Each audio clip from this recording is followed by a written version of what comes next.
The moment Vivian Duvall was served a $1.7 million trespassing notice midway through her grand pontoon parade, still wearing her sequin lilac sweater and queenly grin, was the first time I ever saw her speechless. She thought she owned the lake. What she didn't know was that I'd bought it right out from under her. The fine came in a cream-colored envelope with a gold-embossed seal that read, Willow Lake Estates HOA, Preserving Beauty Through Rules. I didn't know whether to laugh or snap the damn thing in half.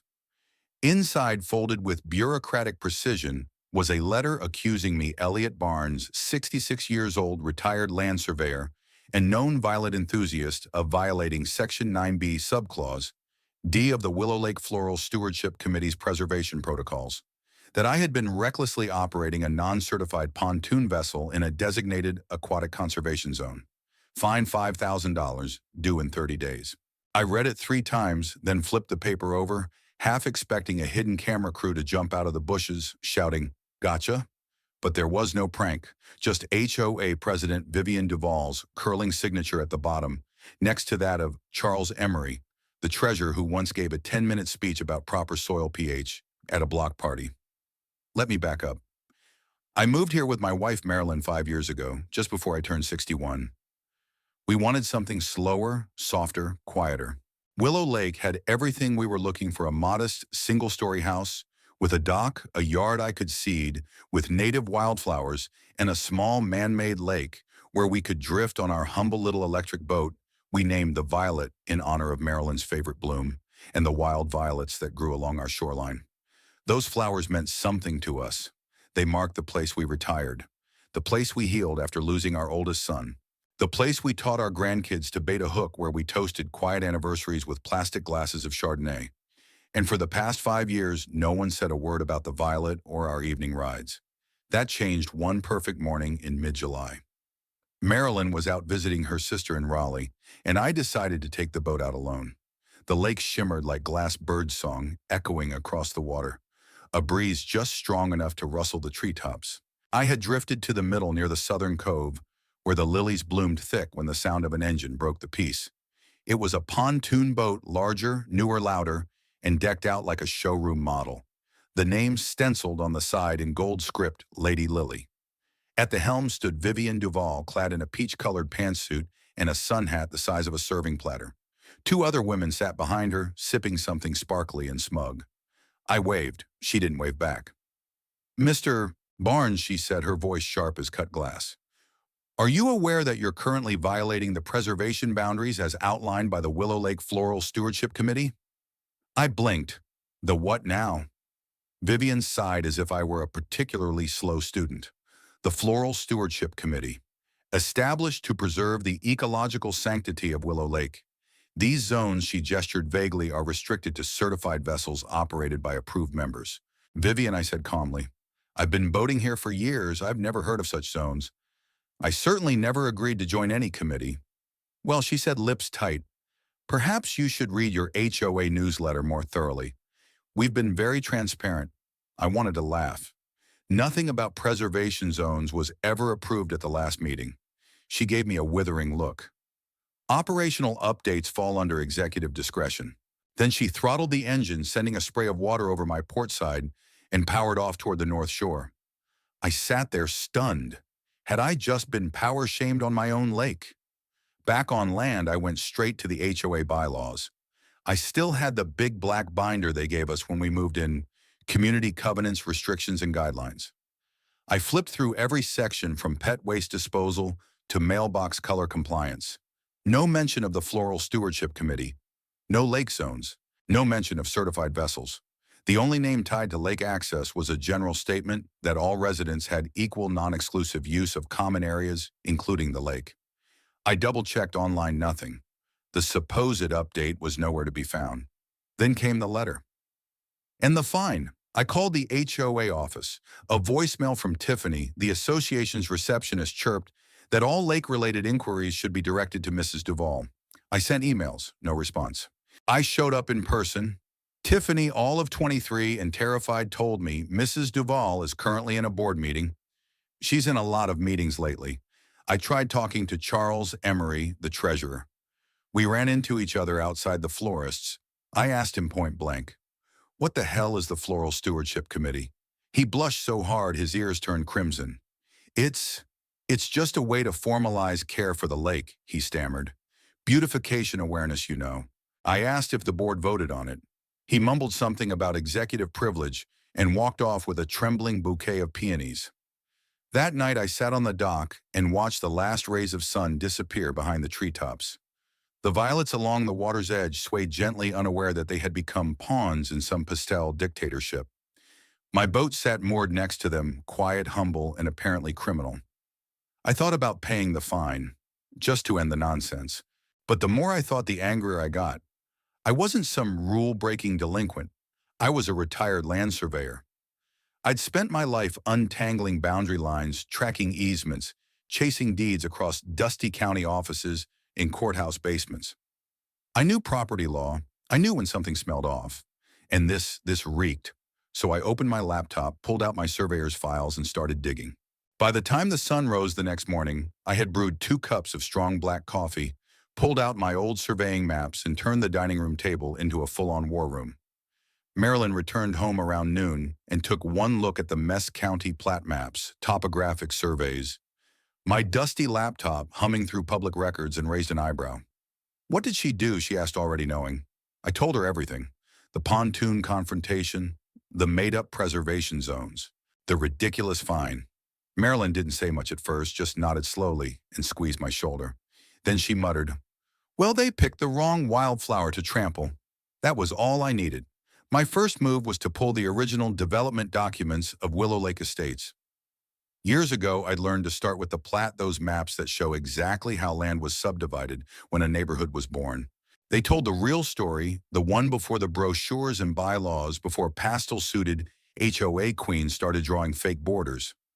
According to the 1977 plat filed with the county, the lake was originally constructed by a now-defunct outfit called Rosewood Development Corp.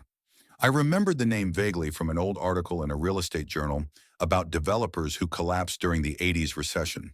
The plat showed Willow Lake labeled simply as Community Water Feature, but the section where ownership and easements should have been recorded was empty. No notation transferring the lakebed to the HOA. No deed of title, just a vague dashed line and the words "Open Use," future designation. That right there was a red flag waving in the wind. I needed to know who actually owned Willow Lake. So I drove to the county recorder's office the next morning and started digging. I requested the parcel number associated with the lakebed cross, referenced it with historical property tax records, and that's when things got strange. For the last 30 years, the property taxes on the lake had been paid barely by something called the Rosewood Land Holdings Trust. That trust hadn't filed any formal documentation since 1992. Its listed trustee deceased. Its mailing address, a shuttered law office in Tallahassee. Most people would have stopped there, maybe handed it off to a lawyer. But this was my kind of puzzle. I lived for land disputes, forgotten titles, and the quiet thrill of chasing ghosts through old paperwork. I needed help to go further. So I called Lena Chavez, a property rights attorney I'd worked with in my last years before retirement. Lena had the temperament of a prosecutor and the curiosity of a journalist. I laid out the situation, and she was hooked within 5 minutes. "You think the HOA's been enforcing rules on land they don't even own?" she asked. "More than that," I replied. "I think they've built an entire power structure on a piece of water they have no legal right to." She whistled through her teeth. "That's not just overreach. That's trespassing. Keep digging. I'll start the legal framework for acquisition. If you're right and this trust is dormant, there might be a way to buy the lake right out from under them." The next few weeks blurred together in a haze of research, property records, and whispered phone calls. Lena brought in a title research firm, folks who specialized in resurrecting long-forgotten trusts and tracing airlines across states. Meanwhile, I started paying closer attention to the HOA. Vivian and her so-called Willow Lake Floral Stewardship Committee were ramping up activity.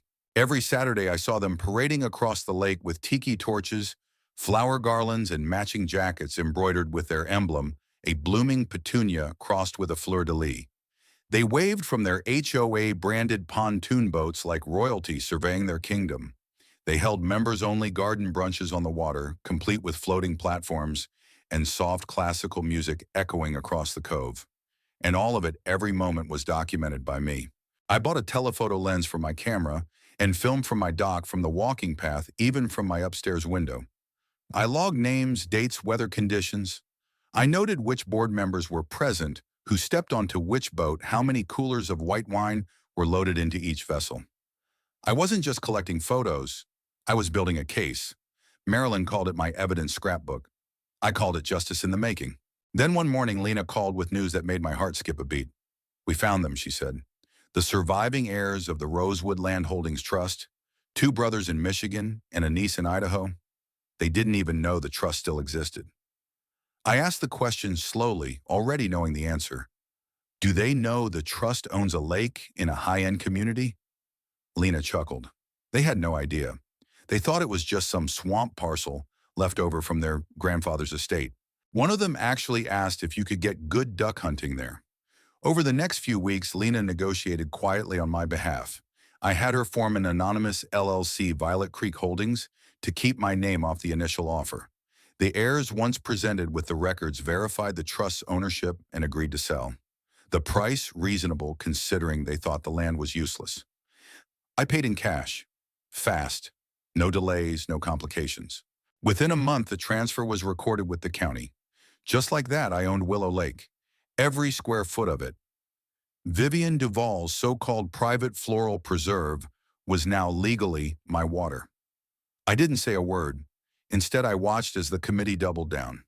They sent out a flyer announcing the Petunia Bloom Pontoon Parade, an HOA-sponsored event to celebrate the floral unity and spirit of Willow Lake.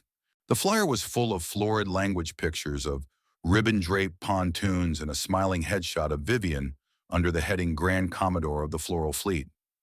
I stared at it for a long time, then slowly smiled. This wasn't about the $5,000 fine anymore.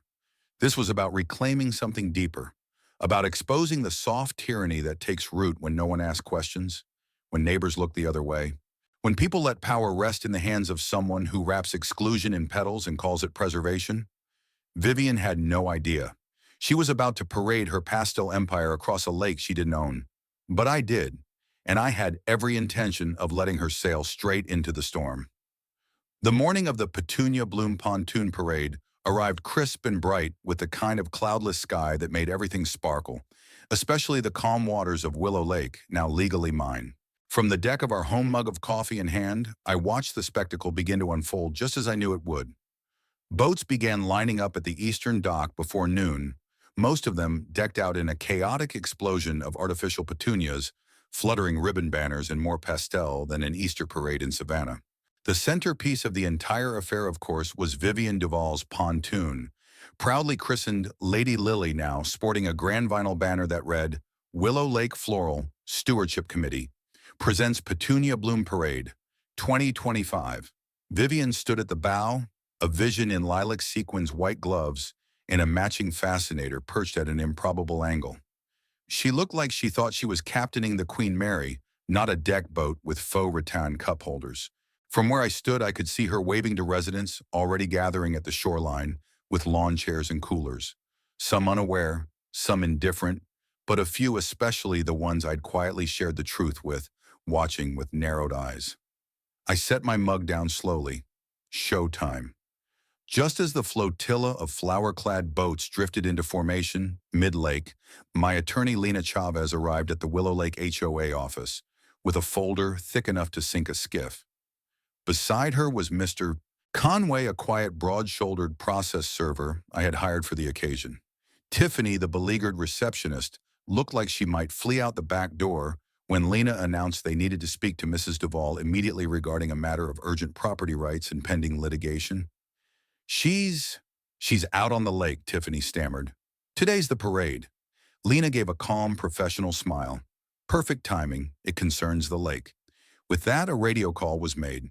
Back on the water, I watched through binoculars as Vivian lifted her marine radio with an impatient flick of the wrist, clearly annoyed at being interrupted during her moment of floral glory.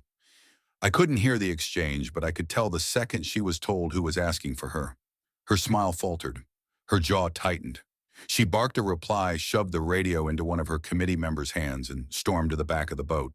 Moments later, a smaller vessel detached from the procession and made its way to shore. She climbed aboard looking every bit the frustrated monarch forced to meet with the peasants. At the HOA office, Lena didn't waste time. "Mrs. Duval," she said, producing the first envelope. "This is a formal trespassing notice served on behalf of Violet Creek Holdings, LLC, the legal owners of Willow Lake." Vivian blinked. "Violet Creek what?" "We own the lake. The HOA owns it.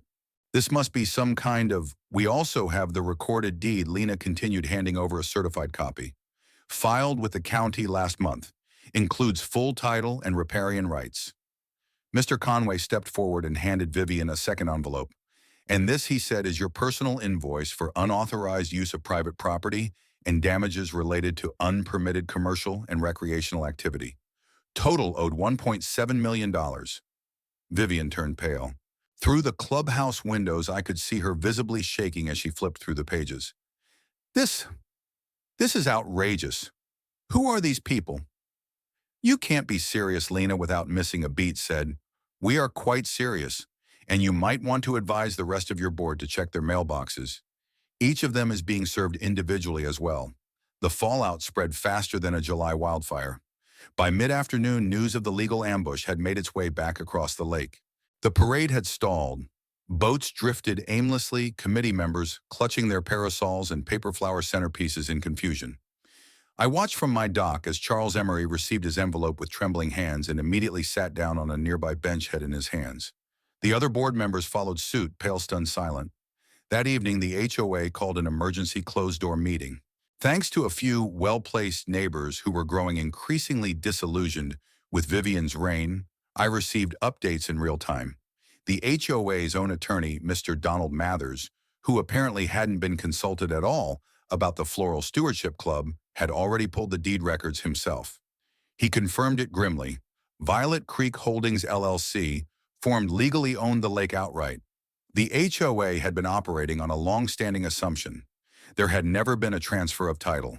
And therefore, every event, every ticketed brunch, every fine, including mine, had been enforced on property the HOA didn't even own.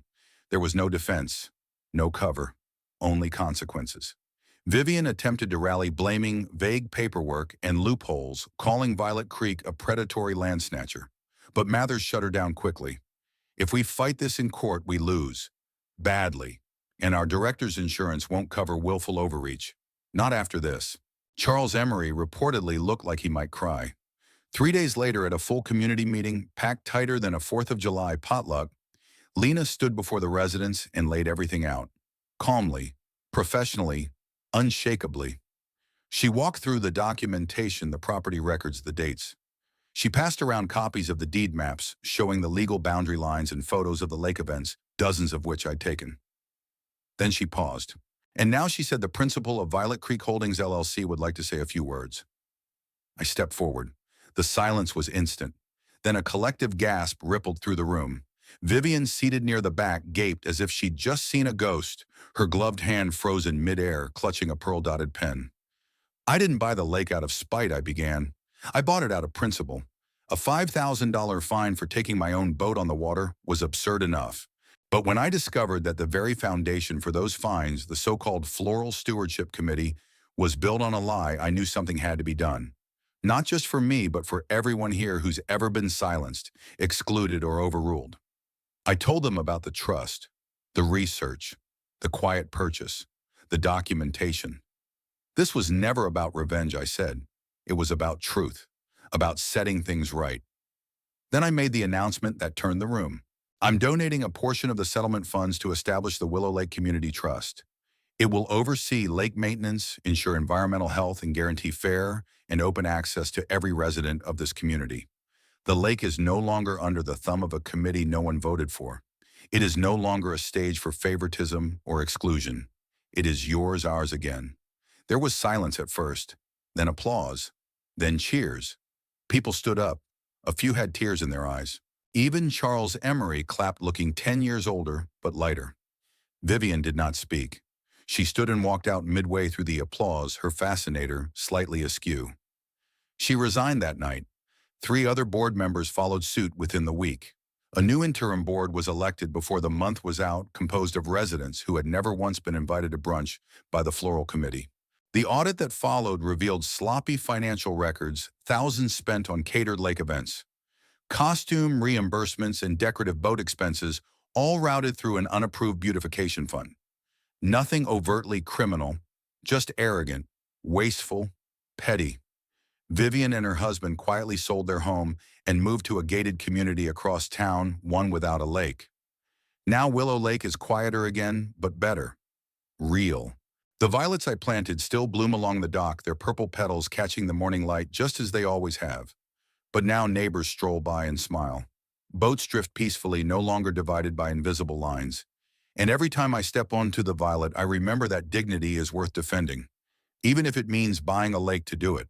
And to anyone listening, if you've ever felt pushed around by someone hiding behind a rulebook, remember this: sometimes the best way to uproot a weed is to trace it all the way back to the root and pull.